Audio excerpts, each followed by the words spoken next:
Me permito presentarles a los integrantes de nuestro equipo con el cual realizamos este proyecto, los cuales son María Fernanda Bustamante, Keren Montes, María Juliana Parra, Haider Mosquera y María José Hernández. Tuvimos que empezar en varios aspectos importantes. Primero nos enfocamos en la funcionalidad, es decir, que cada pieza representara de manera clara el producto que queríamos fabricar y que pudiera cumplir con su propósito sin complicaciones. También consideramos mucho la estética porque queríamos que fueran pues visualmente atractivas, reconocibles y que generaran una conexión emocional pues con el usuario, sobre todo porque se basa en personajes populares. Por último, también seleccionamos los materiales pues adecuados según el uso que tendría cada pieza. Buscábamos materiales que fueran resistentes, seguros y fáciles de trabajar, pero también que permitieran lograr buenos acabados para resaltar pues los detalles visuales, al igual que se utilizaron buenas herramientas para poder lijarlo y que tuviera también un muy buen aspecto. Sí, creamos un prototipo de cada pieza para poder hacer pruebas antes pues, de fabricarlas. También se hicieron bocetos de dibujos para poder hacerlas en la pieza. Esto fue muy clave porque nos permitió evaluar la funcionalidad, ver si el diseño realmente cumplía su propósito, si era práctico y si respondía bien a lo que pues esperábamos del producto. También probamos la ergonomía, es decir, si era cómodo de manera pues de manipular, de utilizar y si se adaptaba bien a las manos del usuario. Además, fue una buena oportunidad para recibir pues para la estética, ya que con el prototipo en físico pudimos notar detalles que quizás no se veían en el diseño digital. Gracias a esto pues los prototipos fueron como más ajustados a la pieza, a su tamaño, a la textura, pues para mejorar el resultado final. Para evaluar la facilidad de uso y la accesibilidad y la satisfacción del usuario, realizamos pues varias pruebas con personas, e incluso nosotros mismos, para que interactuaran con las piezas, para que las sintieran, las observaran, a ver si sentían algún defecto o cómo las veían. O se les dificultaba algo o si habían dudas sobre cómo usarlas. También aplicamos, pues se les preguntó también de diferentes maneras para poder conocer su opinión, qué les gustaba, qué no y si les resultaba como el diseño. Esto nos permitió pues como que recoger información valiosa directamente pues de las personas a las cuales les preguntamos, lo que nos ayuda a hacer mejoras y asegurarnos de que el producto fuera pues como más fácil de entender, atractivo y accesible para diferentes tipos de personas. Bueno, la pregunta que voy a responder es basado en los resultados de las pruebas de usuario. ¿Cómo definieron ustedes para realizar los ajustes necesarios para mejorar el diseño de los productos? Bueno, nosotros después de hacer pues todas las pruebas con los usuarios y ver cómo interactuaban como tal con los productos, nos pudimos dar cuenta pues de varios detalles que podían mejorar. Algunos tenían dudas de cómo usarlos, otros nos dijeron que les parecía más cómodo y que no. Y pues con todo este feedback nos ajustamos el diseño para que fuera más claro, más fácil de usar y accesible pues para más personas. Es decir, se ajustaron pues los elementos que no eran como intuitivos, se mejoraron la accesibilidad pues a los distintos perfiles del usuario y pues les realizamos los cambios estéticos y funcionales basados en los comentarios que obtuvimos a través de las encuestas y entrevistas. Me parece que este fue un proceso demasiado valioso porque pues nos ayudó a ver el producto desde otra perspectiva y pues la perspectiva real de quienes lo van a comprar. Respondiendo a la pregunta cómo utilizamos la cegueta como herramienta de corte para la fabricación de los prototipos, debo recalcar que la cegueta fue, si no el más importante de las herramientas que utilizamos. La cegueta nos sirvió desde el comienzo como para empezar a cortar el torcho, la medida que necesitábamos, hasta el final para poder pulir detalles. La cegueta la utilizamos de manera recta, siempre de manera recta, la mano izquierda adelante, la mano derecha atrás, dejando que todo el peso que tenemos en nuestras manos vaya hacia adelante. Se debe hacer de manera recta, no hacer esto, sino recto.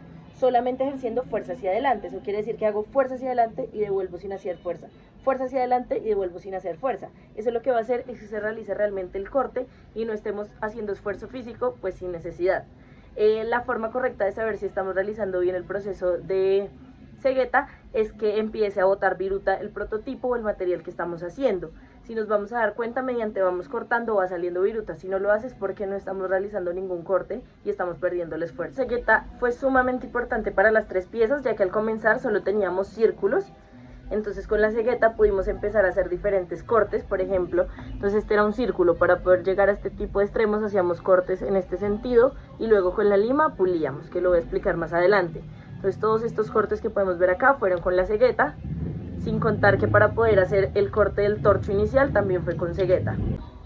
Luego nos preguntan cómo utilizamos la lima como herramienta de corte manual para la creación de prototipos. Bueno, esto también es sumamente importante, ya que es la que nos va a ayudar a darle forma a todos los prototipos que estamos creando. Aunque al principio la cegueta es muy importante, vamos a tener cortes rectos nada más. Por ejemplo, esto redondo acá no lo podríamos tener, esto redondo acá o por ejemplo acá. Esta es una de las piezas más importantes porque, como vemos, es donde más tuvimos que usar la lima. Poder lograr este tipo de redondeces aquí abajo, por ejemplo. Entonces creo que sí es muy importante trabajar en conjunto la cegueta con la lima. También debemos decir que la lima, hay diferentes tipos de limas y sirven para diferentes cosas. Tenemos la lima plana, que en principio es para empezar a poner prolija la pieza. Entonces ponemos la lima sobre la pieza y con toda nuestra fuerza vamos presionando de manera sutil hacia abajo sobre la pieza y eso va a hacer tener una pieza más prolija, como lo podemos ver acá por ejemplo. Luego tenemos limas redondas más pequeñas, donde podemos entrar en este tipo de lugares para hacer redondeces mucho mejores. Y en general las limas planas más pequeñas nos sirven para empezar a dar aquí, por ejemplo, estos bordes se hacen con lima plana pero más pequeña. Entonces con ayuda de la lima y la fuerza de las manos vamos a empezar a redondear la pieza que necesitemos. Por ejemplo acá en la cara del Lego, entonces estas redondeces que podemos ver acá se lograron con lima. Entonces con lima plana se va haciendo hasta llegar a este tipo de redondeces. Respondiendo a la pregunta de para qué nos sirvió el taladro fresador, nos sirvió para realizarle un avellanado a los ojos del fantasma y a la boca del fantasma, que eran de forma circular, y utilizamos una broca de 1/4 de pulgada.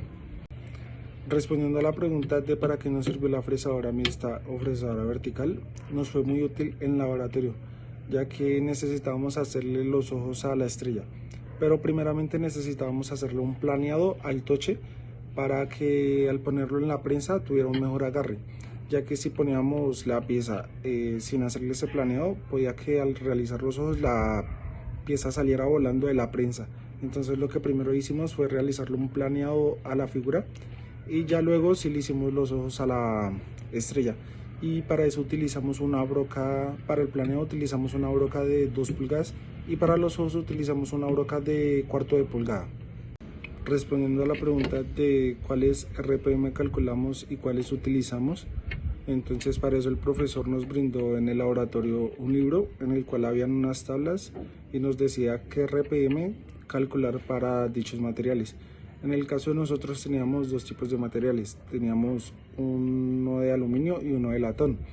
Entonces para calcular las revoluciones de la fresadora mixta, calculamos y nos dio 5600 y las máximas que podía trabajar la fresadora eran 2700. Y para la del taladro calculamos y nos dio 3000, que fueron las que calculamos, y para las máximas que nos daba el taladro eran 1680. Respondiendo a la pregunta de cómo calculamos la velocidad de avance para el taladro fresador y para la fresadora mixta, el profesor en el laboratorio nos brindó unas tablas en la cual nos decía cómo calcular la velocidad de avance. Entonces para el taladro fresador y para la fresadora mixta utilizamos la misma velocidad de avance. Calculamos y nos decía que tenemos que avanzar 600 milímetros por minuto, pero como nuestra pieza, nuestros toches tenían 16 milímetros de profundidad, entonces los avellanados y todo lo que teníamos que hacer eran de 8. Entonces lo que nosotros hicimos fue bajar de a milímetro por minuto para poder realizar los acabados a la pieza. Luego respondemos cómo utilizó las lijas para realizar herramientas de pulido o de alisamiento de piezas. Bueno, para esto es muy importante mencionar que el tipo de material que nosotros estamos trabajando no son materiales porosos, por ende podemos trabajar lijado con agua.